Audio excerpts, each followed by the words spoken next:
Every single person in this world has a story to share. Your story is your superpower, and it's unique to you. In sharing it with the world, you can impact millions of people. If you keep it to yourself, you are doing the world a disservice. This is Della. I'm the host of Della's Voice, and I help you share your superpower with the world.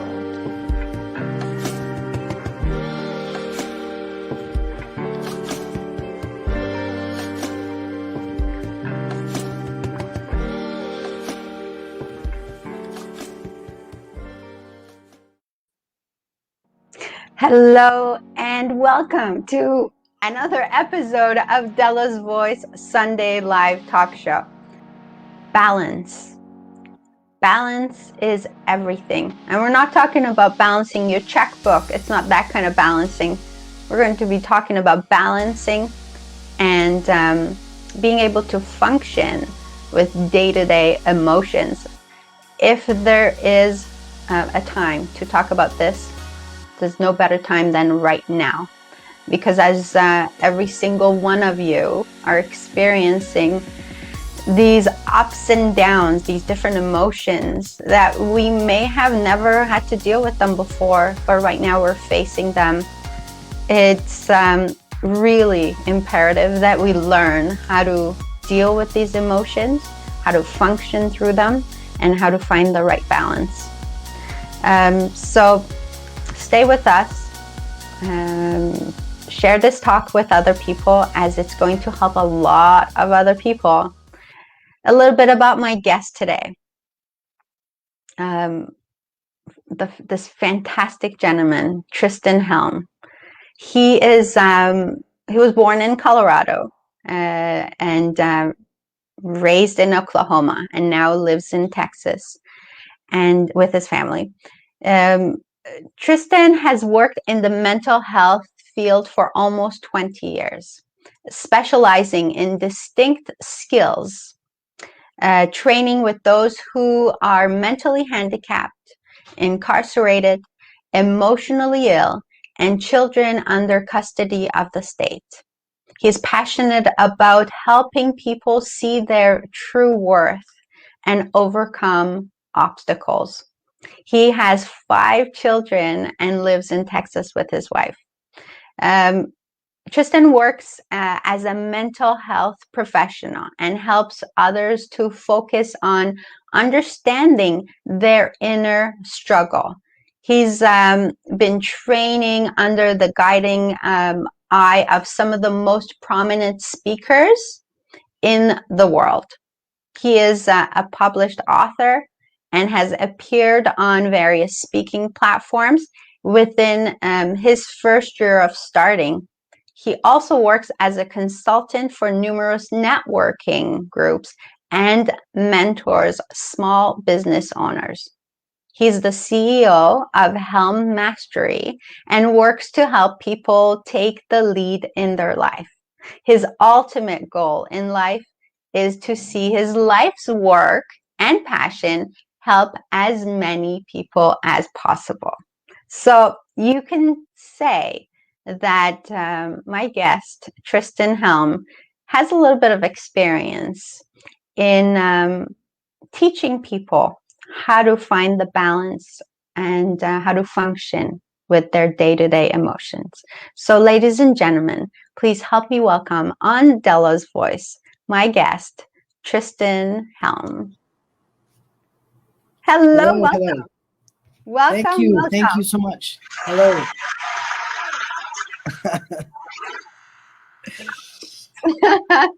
Tristan, welcome. I appreciate that. Right? I like that too. Thank you for having me. So wow, that's a quite impressive bio, Tristan. You've done a lot, and you have helped a lot of people through your career of 20 years of doing this work. And so I want to ask you, how does it feel when you hear me say those words? I mean, that's your bio. I read it in like 1 minute, but it's taken you years to get to this point, right? So what goes through your mind? Please share.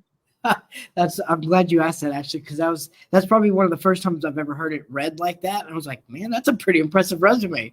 Oh, she's talking about me. I have all that. Yes. I didn't realize that. I'm like, man, I'm impressed with myself. Well, like, that was cool.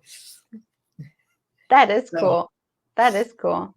So what's going through your head when you hear that bio?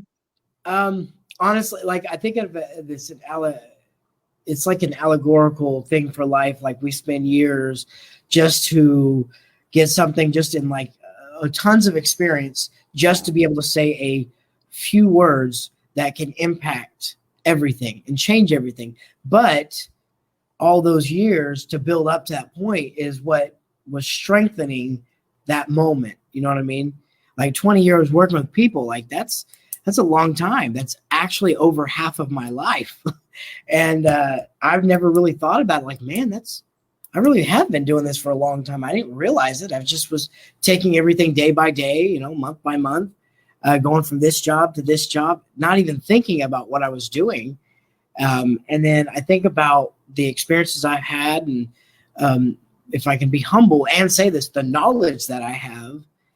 And I think about, because of the experience and the, I want to say the pride, but like man, that feels good, to hear that, and I had to go through 20 years of doing it to get to that point where somebody can say he has 20 years of working with people. And so it's just like, wow, man, maybe I've done a lot more than I thought I have. Maybe I'm doing better than I think I am. It's so right there. There's so much right there, Tristan, because how many people do you know that underestimate their accomplishments, and they look at their lives and they don't think they've done much? Yeah. And so there's this documentary on Amazon, and I wish I could remember the name, but it's this guy. He climbed one of the highest mountains without any rope. And he said he got to the top and he just wanted to sit and just take it in. And he said, people are asking him, okay, what are you going to do now? What's the next step? And because this is the way I think I like to really look at everything in a, philosophical way, like, ooh, that has a deep meaning to it. You really got to put ketchup with your fries, just, I try to look at everything in some type of life learning experience. And whenever he said that, I thought, man, that's the way a lot of people think. They accomplish something that at one time that was their dream. But as soon as they get to that, their eyes are focused on the next thing, which is okay whenever it comes to personal growth. But if we don't stop and like celebrate and just take it in and really just enjoy, man, it took me a long time just to get to this. And I remember one time when I wanted to be able to do this, and now I'm getting to do it. I want to celebrate that. Yeah. And if we don't, it affects our mental health, which I'll go into later. But that's what I'm sitting there thinking about. I'm like, man, I really need to celebrate what I've done. Not because I'm anything big, but this is stuff that I've wanted to accomplish for a long time, and never really gave it a lot of thought that I've already been doing it. You know what I mean? And it's so important for mental health. You said that, and that's it. That's it. Like, to taking that moment and say, that was me. Like, I've done all these things, and just giving yourself that pat on the back, like you would to a good friend. Yeah. Right. I think that's so important. So that's a great place to start. So thank you for that, Tristan. Let's get to know you a little bit.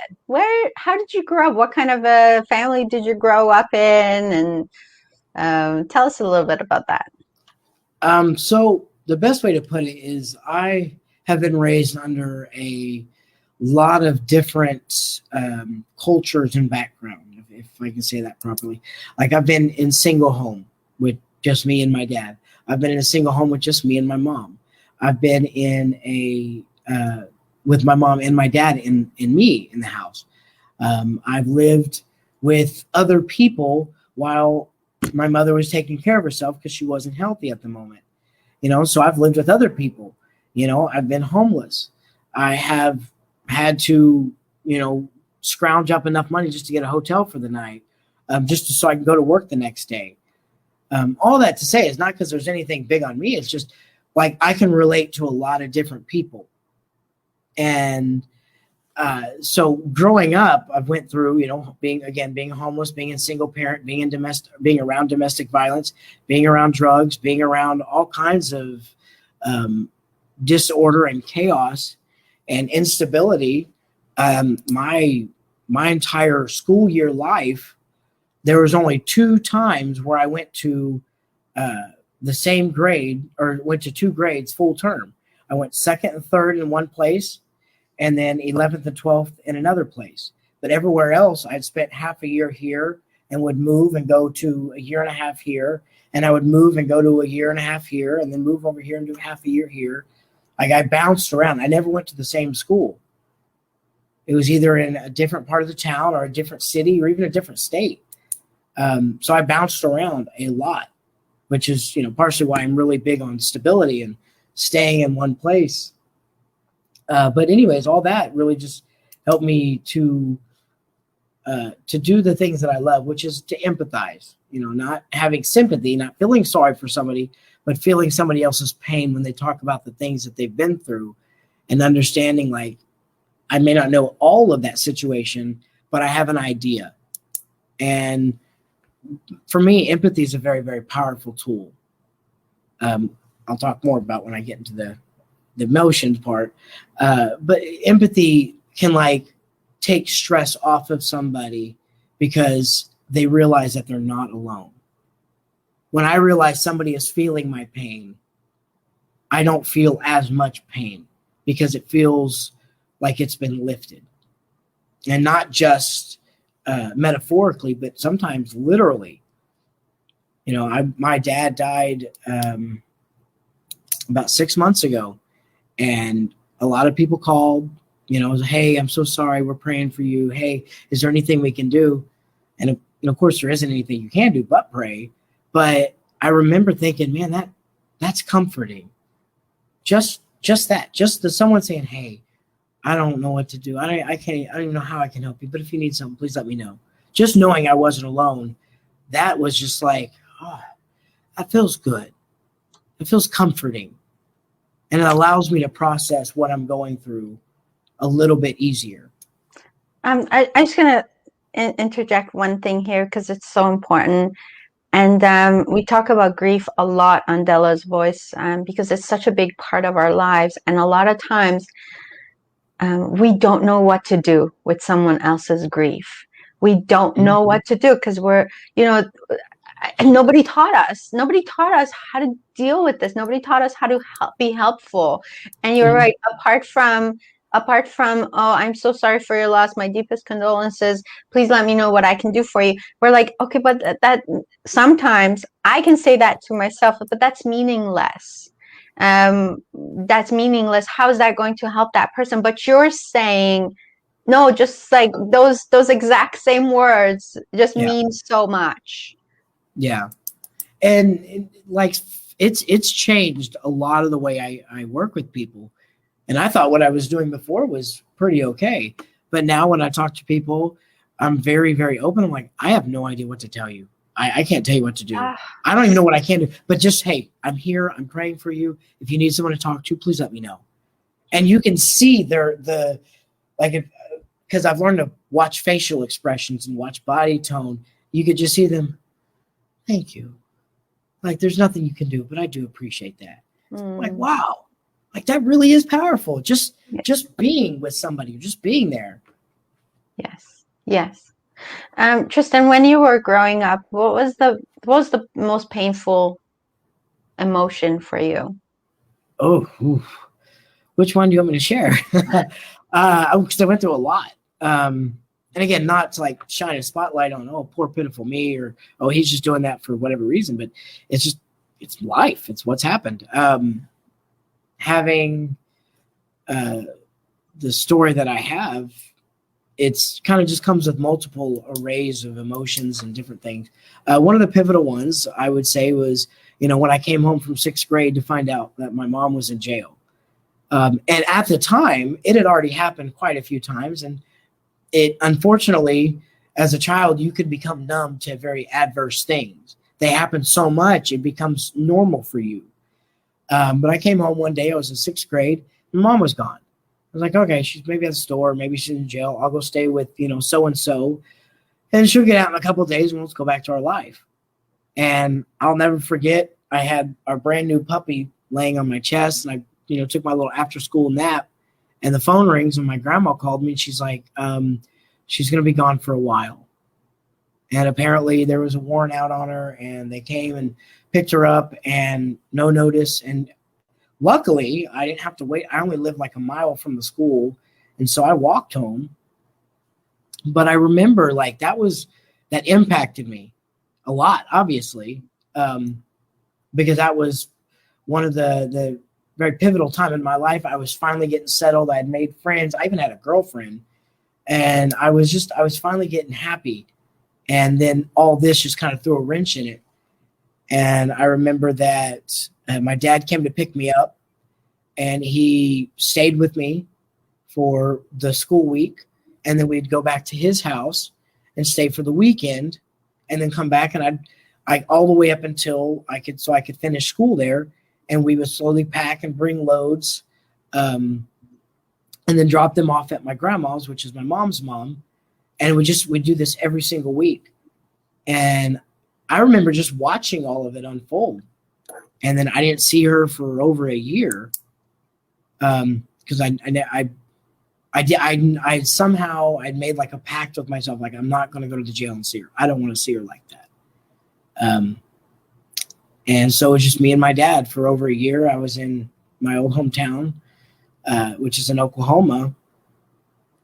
And we were in Enid at the time. We went back to Ponca. But anyways, I just remember it affected me a lot, because I was in 6th grade. And I'd been jumping around so much, and I had seen so many different things, and this was just another thing to add to it. But for some reason, it was different. Coming home and not seeing my mom there after I'd finally gotten settled, I'd finally gotten used to a little bit of stability. It, changed a lot of things. And then, went to a lot of stuff after that. But for me, that was a really big deal. And that would be so difficult for a kid. It would be so difficult. What did you make that mean to you back then in 6th grade? What did you make that event mean to you? I really wouldn't know what to say when it says what I made it mean to me, other than I got used to dysfunction for a long time, and stability became something that I wanted. Crazy. I can remember before we lived in that house, we were living in an apartment, and I heard my mom talk on the phone, talking about how she wanted to go get a house and she wanted to move. And I can think of any other child being happy, like, all right, we're going to get our apartment, get our own house. I remember being devastated. Like, I wanted to cry. Like, we finally got settled and we're moving. And it wasn't but a couple miles down the road. I didn't like the idea of changing schools again, and then having to reacclimate and get used to another place. And so the excited part was really overwhelmed with, all right, here we go. Let's change everything again. And then I come home and had to change it again. Yeah. So it just to make it mean anything. It was just that sometimes we don't get to control what happens to us. We can just literally, as much as a cliche as it sounds, just take it a little bit at a time. If I had known, hey, from this point, things are going to go this way, I probably would have been so scared out of my mind. But I got through it somehow. And it was just taking it a little at a time, letting things happen, and then just trying to adjust to it. Isn't that amazing? But it's so true, right? It's so true. Yeah. I don't think I've ever had this conversation this way before, because it's true. imagine if you could see everything that was going to happen, every single step that was going to unfold, how scary would that be? We wouldn't do Yeah. half the things we do, like we wouldn't do them because we're so scared of, of what's going to happen. But not knowing and just like saying, surrendering and just saying, I'm just going to go with this, like, and hope for the best. I think that's how we get through life. Yeah. And sometimes that's the only way to do it is I can't worry about what's going to happen after this. I need to take care of this the best way I can right now. And I need to adjust and get used to things. And I need to find a way to work through it and process it. And then I'll worry about something else later, and so we're not taking on too much at one time. Yeah. We're going to take actually a moment and say hello to some of our viewers who have left us messages. If you're watching this and you haven't left us a comment, I can't see you. So I'm just going to read the names that have left us comments. I want to thank you so much for being with us today. Sarah J says, greetings to both of you, dear ones. Sarah, thank you for being here. Colleen is here. Hello. She says hello. Deborah says, howdy, my beautiful friend, and hi, guest, and howdy to you, Deb. And she says, that's so nice. Della has an incredible way to introduce her guest. Thank you so much. Thank you. I appreciate that. And Frida's my mom, actually, Tristan, and she's my biggest fan. So she's here watching. Debbie says, great show. And Sarah's sending us a heart. Thank you to all of you. So let's get back to the story. At some point, you decided that you were going to go into the mental health field. How did that happen? Oh my. Okay, so grab some popcorn. So I'm just being silly, because that was not my plan. I had no intention of it. I was really into crime shows and crime books. I love reading novels about investigations and I love that. I don't know why. It's just something I've always really been into. As a child, I rode the Boxcar Children, and just something about uncovering details. And I really wanted to be a detective. So I went into school to be a detective. Went to school for criminal justice. And I started working at a place where I was helping mentally handicapped. And it was called my title was Habilitation Training Specialist. And again, at the time, it was just a job. I was just doing it while I was going to school because I needed to take care of my family. And I knew that I didn't like working in food. And I knew that I wasn't very good in the warehouse. I liked being around people. And so I did that for about 6 years. And then I worked at a jail. And I was like, this is one step closer. And I started working with the prisoners. And something dawned on me early on, like, man, I'm getting access to people that nobody else gets to have access to.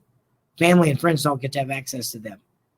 And I don't know why, but I started thinking, man, this is an honor.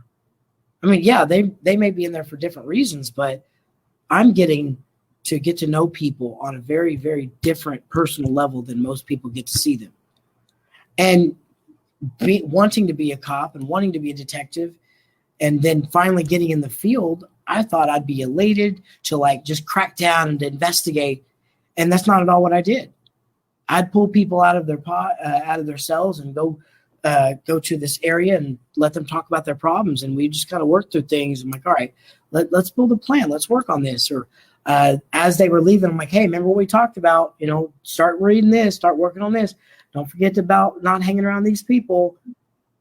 And I really got invested with them to the point I wanted to help as much as possible.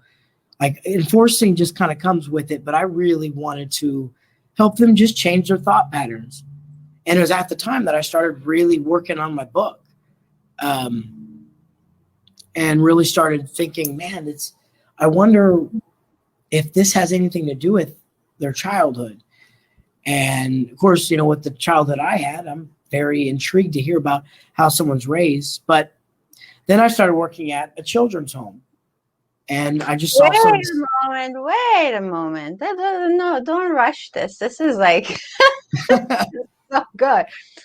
What was the single most finding out of this experience for you, working with the criminals and the people who were incarcerated? What did you find out, as if you could just say, okay, this is what I found to be true for every single one? What was it? None of them wanted that for them or their children when they were growing up. No one wanted to be there. I know that's crazy, but what I mean is they had no intention on committing that crime or being accused of that crime or doing that drug. No child ever started out to want to do that, but trauma happened or something happened that just threw a discourse in their life, and it really is like, man, they're not that bad. And not that I thought they were bad to begin with, but it's just like society puts them down. Oh, they're criminals. They belong in jail. Like, man, they act different in there. Like I had no problem. I did not feel danger hardly ever. And I'm around people who have been stealing and who have been killing and I don't feel any type of threat. And I built a very strong relationship with them. And it was just like, it's not that they don't want to be here. That wasn't their intention as a child. Something happened. And yes, you have to pay consequences for what you do, but they didn't just want to live this life. They wanted something better at one time. And so it allows you to stop dehumanizing people. Yes. Yeah. Because seeing them now, as individuals. Yes, because now and again, you go back to that empathy, you can see that every single one of them, and this is really, really good, that every single person does something with the intention that this is going to be helping them or like make them happy or get them out of a trouble or whatever it is. They don't intend for this to be bad for anyone, especially not for themselves. So this is really important finding for you. I want to show a picture of your book. Okay, 1 second. Because I pulled it up and I thought this is really cool. You're going to show this. Okay. All right. So let me just get rid of this banner so you can explain a little bit about this book. Okay. All right. So in 2011, March 2011, I got this idea, and I don't push my religious beliefs on anybody's, but I do mention that it was God because that's my personal walk. I really felt an urge that I needed to write a book, and I had dabbled in it a little bit in college, and I enjoyed writing, but I never thought I would actually want to write a book. But anyways, I get this vision of something very similar to this. It's called After Midnight, Finding Your Inner Beauty. And I saw this correlation between Cinderella, how well and how beautiful she looked before the ball and during the ball. And then the woman that the prince went and found, while they were the same woman, they were not dressed the same. They did not look the same. And he had put that slipper on a woman in a beautiful gown that had this, garment of praise and elegance and riches and glory. She had rags when he put that on her. But her spirit and her character, that's what was beautiful. And so I just kind of studied and talked to people for about 3 to 4 years and began seeing that like a lot of people lack self-esteem, myself included. The inability to see how beautiful and how incredibly valuable they are. And, I've got a lot of analogies in the book, but one of the ones I use is, we could take $100 bill and we go buy 1 gallon of milk at Dollar General and we've wasted our money. But it's not because of the value of the bill, it's what we use with it. We are worth so much more than what we think. It's just a matter of us seeing that value. And so around 2014, I worked on it. And I worked on it throughout the years. I finally finished it, and it was officially published in 2020, March. So exactly 9 years later, almost to the day, it was COVID. March 20. Yeah, Right March on. 26th. Yeah. Wow. Because This is I had a Palm Pilot and I wrote down After Midnight, Finding Your Inner Beauty, Cinderella, True Beauty, Character. And that was March 26th. No, sorry, March 19th, 2011. And then March 24th, 2020 is when the book was officially released and publicized, and I got my physical copies. So like just a few days after the 9-year mark. So here's the book again, After Midnight, Finding Your Inner Beauty by Tristan Helm. You talk about, in the book, you talk about PTSD recovery, cognitive reasoning explained, and a lot of different techniques that a lot, to work with our mental health, right? That it's all about our mental health. Exactly. Amazing. Yeah, Okay. and it's just how we take care of ourselves and everything. So here we go. Now we're going to go back to your story. And so you're getting to work with criminals in jail, and you're finding out that every single one of them had gone through something in their childhood. So you're finding the root cause of this, and then you decide what?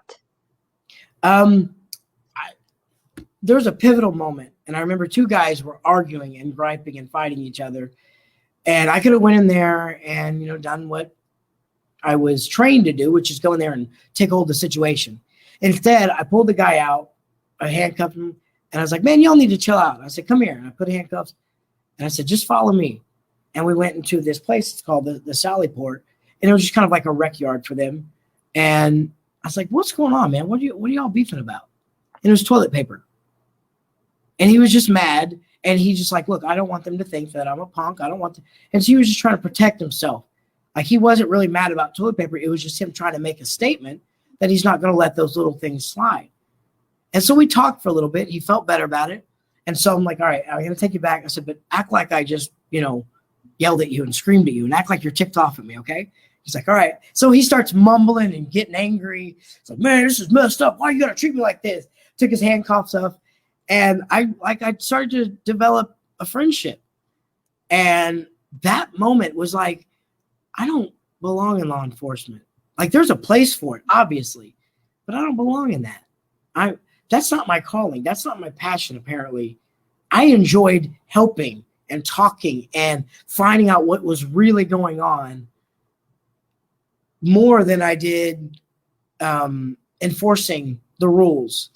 I can count on my hand the number of times I really got angry in my whole 4.5 years working there.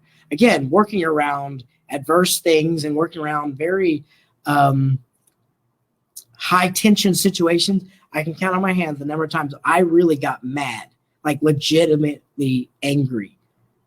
Most of the time it was like, "Man, let's go talk. Hey, what's going on? Do you want to just go take a break? You want to go to lockdown and just kind of be by yourself?" And I was like, there's a much different way that we can deal with people. And this is not my thing, enforcing. I want to help. I want to teach people how to work through things. So then you decided to go work with kids. How did that happen? Yeah. So I was going through a really traumatic time at the moment. I had just gotten out of a divorce, or I just was divorcing.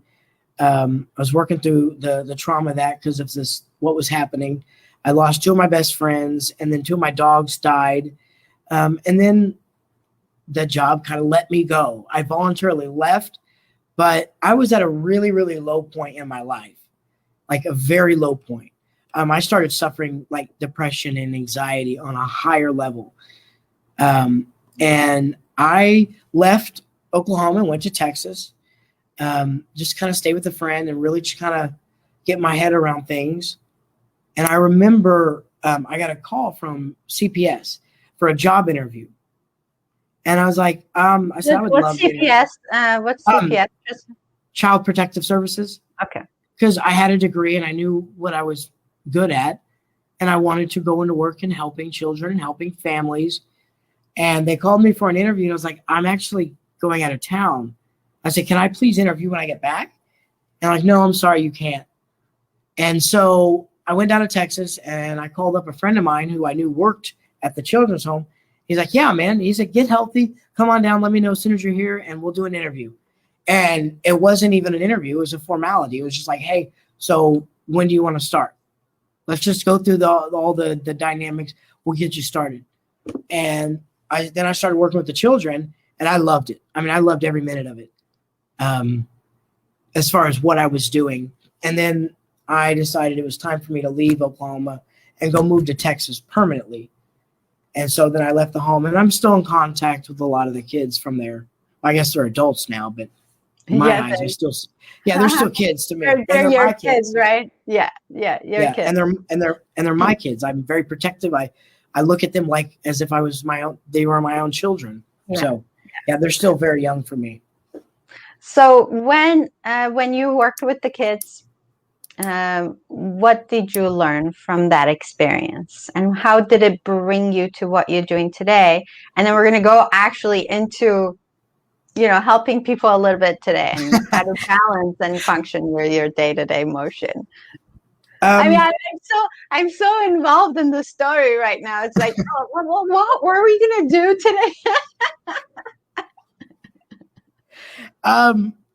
Those children did not want to be there, nor did they deserve to be there.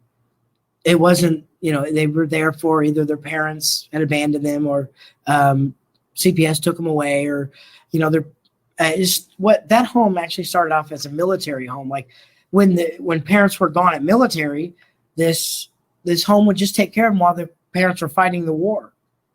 And then that transitioned into state custody. And so there was like 4 homes, where, 2 of them housed girls and 2 of them housed boys, and tried to help them develop adult skills like, cooking and charity, and help them. They even had like a little school there where they went to school. But a lot of them, they were very angry at life. They were very angry at the system. They were very angry at us. And we weren't voluntarily just working at a job to work at a job. Like, no, not a lot of people that I know want to work at a job where you get cursed out, spit on, accused of stuff. You want to work with troubled kids because that's your passion, at least most of the cases. And so these kids were just lashing out in anger on situations that they had no control over, and it really wasn't their fault. And so, again, I was trying to develop as much of a relationship professionally as possible to help them see, like, hey, I didn't put you here. I'm not here to enforce. I'm not here to put you down. I just want to help. And I would think I developed a pretty good relationship with them, in a stance that they would trust me. And, I want to talk to Mr. Tristan. That's what we call everyone like Mr. and Mrs. and then their first name. And I took that as a very, like, an honor. When I want to talk to Mr. Tristan, I'm angry. And so they would call me over to that dorm and like, hey, what's going on? And we'd go for a walk. And so there's a lot of emotional balance that I was learning while I was trying to teach it. And I'm like, man, I need to use that on myself. When I get angry, I need to do this myself. And so I learned a lot about again, working in a jail. You see a lot of them, that's where they got started. Not necessarily in a children's home, but troubled youth, kids that were put in situations they didn't want to be in. And I would even see some of the same behavior. And so I was seeing the early onset behavioral problems that I saw when I worked at the jail. And so I started noticing a connection with childhood trauma and, the imbalance of, like, not knowing how to process loss and not knowing how to process emotions, and when people don't understand you and stuff like that. Wow. If we could learn to balance and function with day-to-day emotions, we'd save ourselves a whole lot of trouble, wouldn't you say? Oh, yes. I cannot emphasize it enough. Yes, if we can learn just a few things about it. We can learn just a few skills. It doesn't even take a lot. Yes. Dr. Phil says problems are complex, but solutions are simple. Like we just learn a couple really important factors about our emotions, then it changes everything if we implement it. What is one? Okay, let's pick. Can we pick like a couple of different emotions and try and leave our audience with some tools today? What do you think? Okay, so before I say if I can, I want a little introduction. Is what are emotions for? Okay, a lot of people, and myself included, they feel something and then they react. Well, he said this to me, or I know that they're talking about me, and they get all upset, or they get sad. Like, I know no one cares about me. I know everyone hates me. And the feeling is real. That doesn't make it true, but it's real. And so we look at it as an emotion, as an indicator of what is true. I feel this way, so they must be doing this. Otherwise, I wouldn't feel this way. And when you learn, emotions have one job. That's it. One simple, plain, boring job. That it just, once you realize, you're like, oh, wow, that's different. Emotions tell you how you feel. That's it. They don't tell you what's true. They don't tell you what's false. They don't tell you what's left, what's right, what's up, what's down. They don't tell you what to do. They don't tell you anything. They just tell you, hey, I'm angry. Hey, I'm sad. I'm happy. I'm joyful. That's it. They just react. That's it. And it's powerful whenever we really take that in, is because once we start feeling a different emotion, instead of saying, well, I'm going to do this now, why? Why am I angry all of a sudden? I was having a great day. This is, we realize our emotions are telling us something. And we just got to figure out what it's telling us. And so to pick out emotion, I teach anger management. And I'm learning a lot as I go. And I've taught this class for the past 2 years. No, I've taught it for probably 3 to 4 years now. But I teach it at my job. Sorry, my nose is really itching right now. You have allergies probably. For a good chance. But I've taught it 3-4 years, and I teach it at my church for people who are, going through the system to get their kids back, or because they got in trouble for domestic violence. And I also teach it at my job where I'm a mental health professional, and I'm learning a lot. So to pick anger is a secondary emotion. It means you're not angry just to be angry. You're angry because you're embarrassed. You're angry because you're hungry. You're angry because I got this little picture. You're so right. Yeah, tell us some of those the reasons why we get angry. That's a lot of different emotions. Yeah. So you're saying, anger is a secondary emotion to something that has happened. No, nothing. Exactly. Right. So something happens, you feel something, then you become angry. Yeah. And so I might be embarrassed, so I get angry, or I might be in pain emotionally or physically, man, I smashed my finger. Man, my whole day is ruined. And then I go off on this long tangent and, take it out on my family, all because I smashed my finger because I'm in pain. Where we feel threatened, so we get angry. They're not going to do that to me. So it's actually a secondary reactive emotion to what's happening inside of our body, according to how we see a particular situation. So here's what happens. And if it's okay, I'm going to be a science nerd for just a few minutes, and I'll try to break it down as easily as I can. So you have what's in your brain. In the prefrontal cortex, you have the amygdala, okay? The amygdala is just this little sensor in your brain that says there's something stressful going on.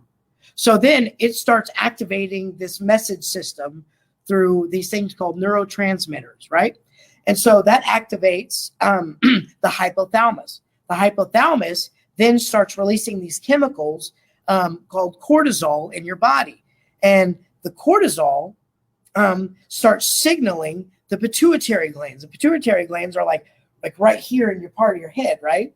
That starts feeding adrenaline. Guess what adrenaline does? Adrenaline starts either you're shaking or you're like, I got scared. Oh my goodness. So it starts activating a response system in your body, all from stress. It could be one thing, it could be a big thing, bunch of little bitty things, but it's still stressful. And so when we learn, oh, something got activated, rather than I'm angry, let me punch this ball, or let me punch, like, whoa, why? What am I seeing? What just happened? Did somebody say something? Am I reflecting? Why? And you can actually slow the process. You see, a lot of our mistakes come when we don't evaluate that emotion, and we want like instant gratification. We want to satisfy something that'll ease off the stress, ease off the pain, whatever it is, to take our mind off the pain. We want that instant gratification. And the instant gratification is why we make our mistakes. I mean, you can find a lot of mistakes are from that desire to fulfill that instant gratification, or desire to fulfill something instantly. And if we can learn to just step back and say, okay, what am I really thinking? Why do I think this? We can normally just, maybe 5-10 seconds, we'll recalibrate our brain. Like, you know what? Maybe I should just wait before I say anything. And I've gotten into a lot of arguments, and I've also avoided a lot of arguments based on this principle, whether I just reacted and said something, or I waited and it's like, I don't want to say that.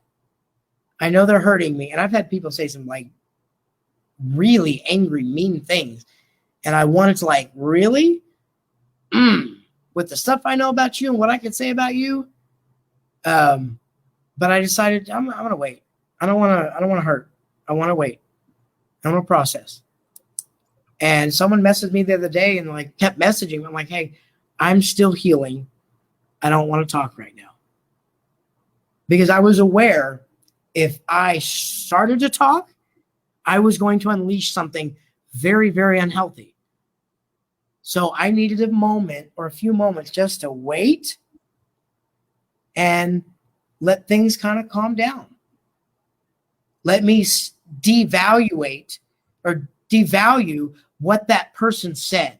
So now they're just words rather than my emotions. So now what they said to me doesn't affect me as much because I'm not as worried about it.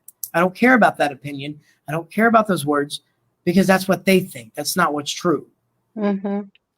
You know, as you're explaining this whole system and you're going through all these different parts of the brain and how the last thing that happens is like before that reaction happens is adrenaline. And first of all, two things came up to me. Adrenaline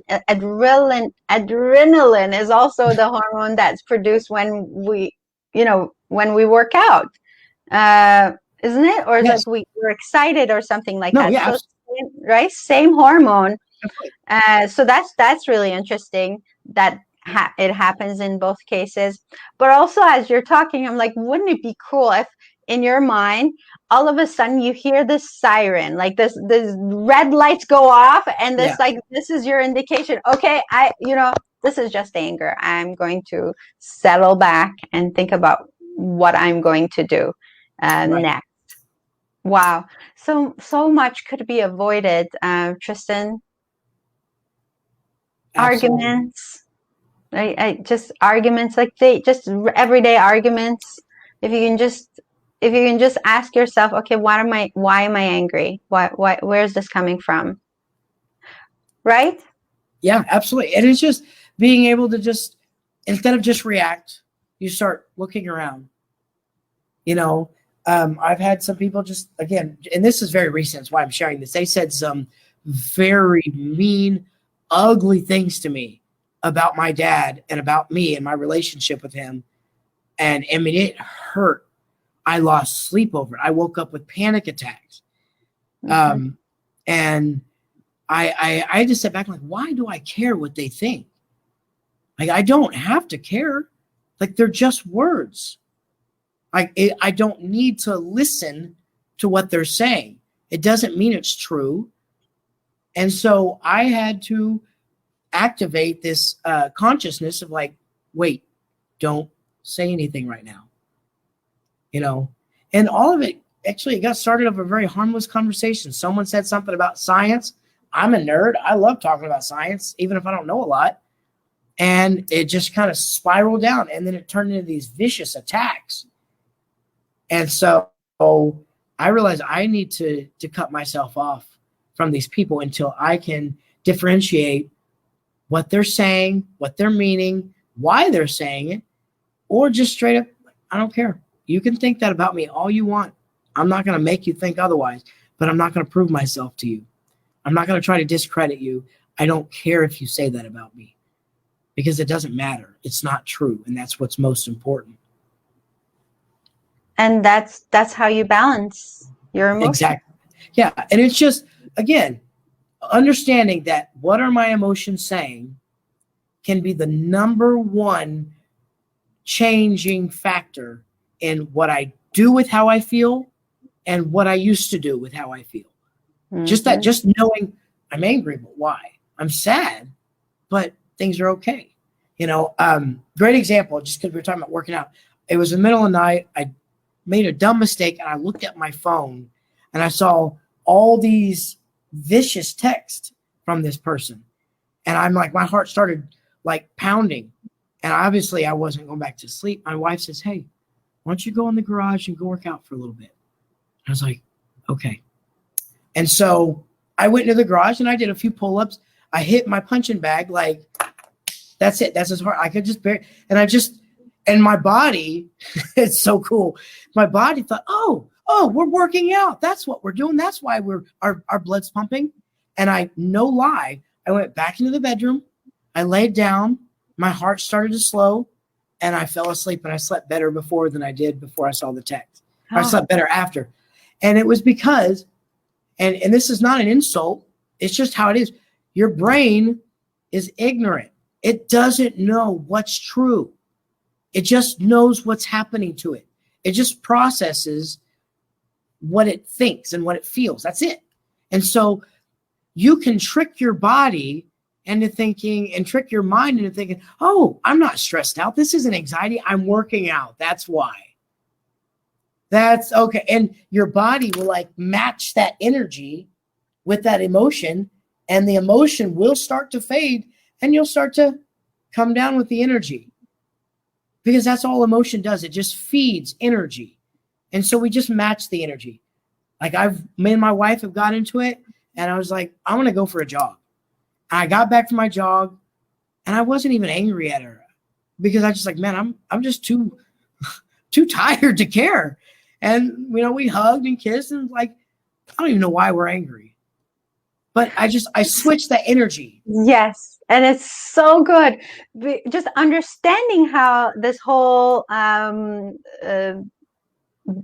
organism works, right? That just allows you to trick it. And I think I want to say this right now, because a lot of us don't realize that we don't work for our brain. Our brain works for us. My brain works for me. Yes. I'm the boss. I'm in charge. Yes, it's not time to be anxiety. It's not time to have anxiety. It's 4:00 in the morning. Time to go back to bed. Chill out.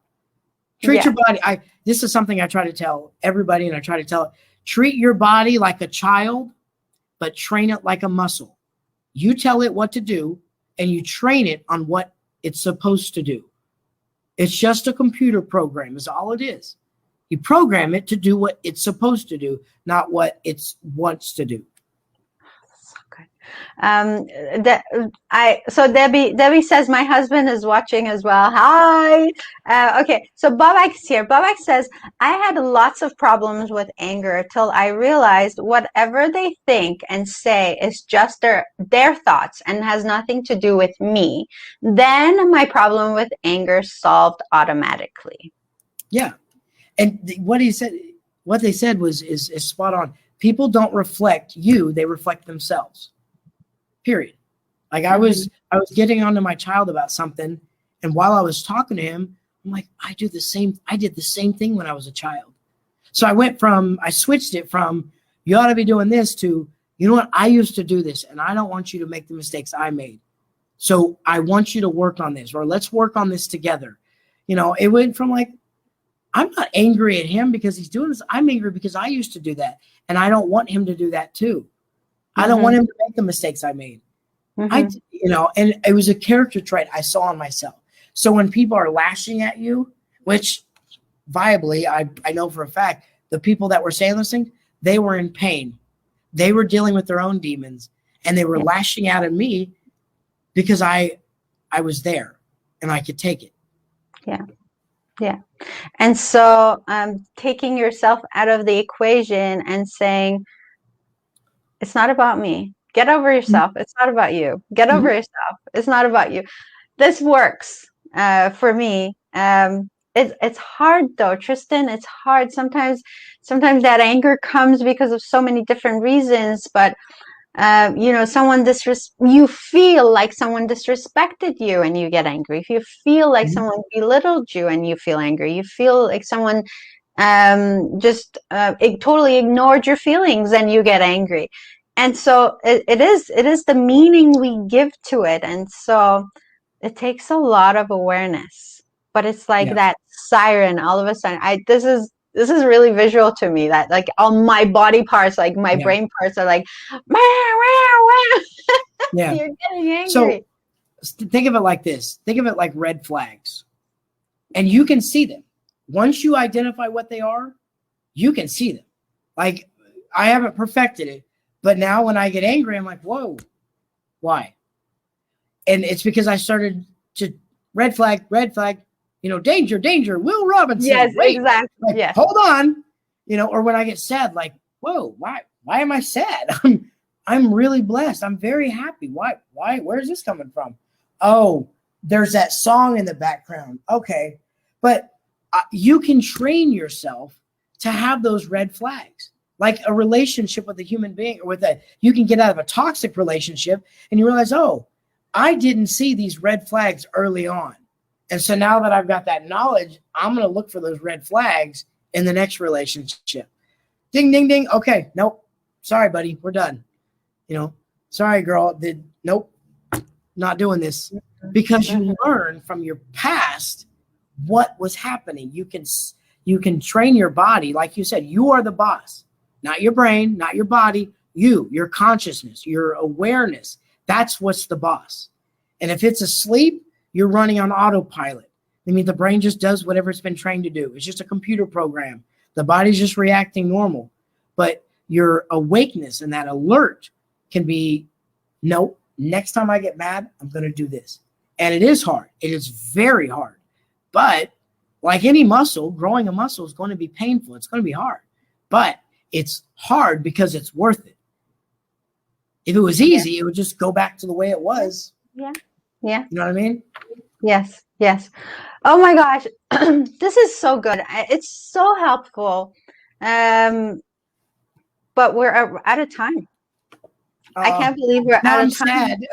I gotta go balance my emotions now. So I say, Tristan, you got to come back, and we're gonna do another show, just teaching people how to do this emotion, how to do the next emotion. I think that would be fantastic. I learned so much today from you, Tristan, and I so appreciate hearing your story and how you started this journey. It's fantastic. I want to make sure that we have your website here so people can go on there, helmmastery.com. And if you want to reach out to Tristan and buy his book, just get some help. Go ahead and do that. This man knows his stuff. He can help us. So thank you. I want to give you a couple more minutes, Tristan, to finish off with whatever you like.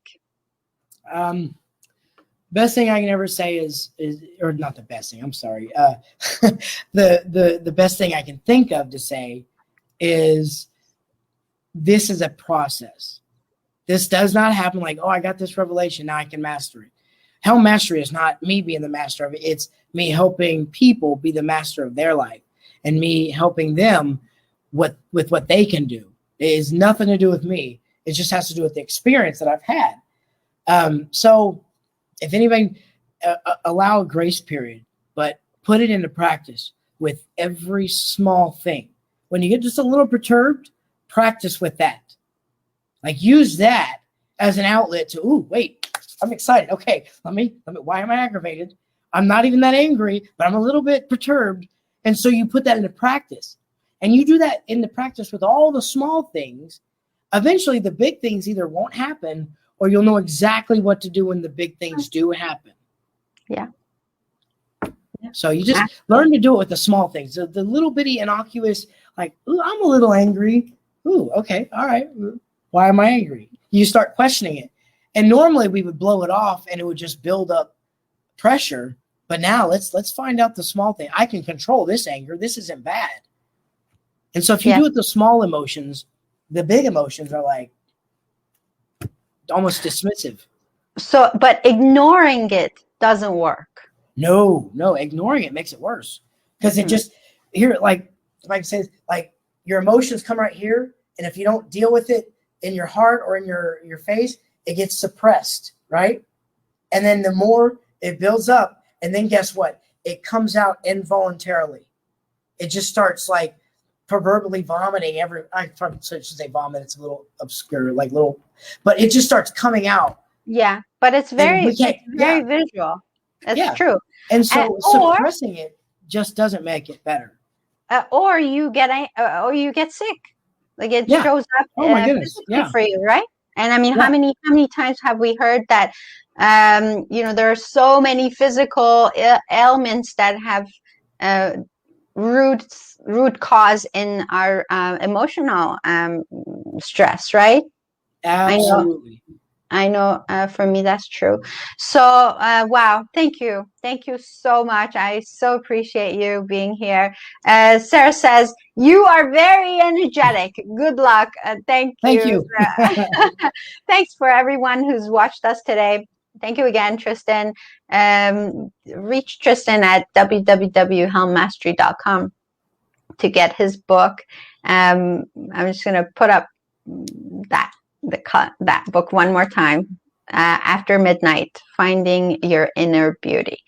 So it's an amazing honor to have met you, Tristan. It was great hearing you talk, and I've learned so much.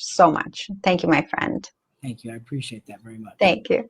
And so for everyone who's watched us today, I really want to thank you for giving us your time. If you have found this talk helpful, go ahead and please share this with other people. There's lots of people who can use this information. And as always, this has been Dela's Voice, sparking your soul. Stay blessed. See you next time. Bye, Tristan. Bye. Take care. Bye-bye. Have a good day.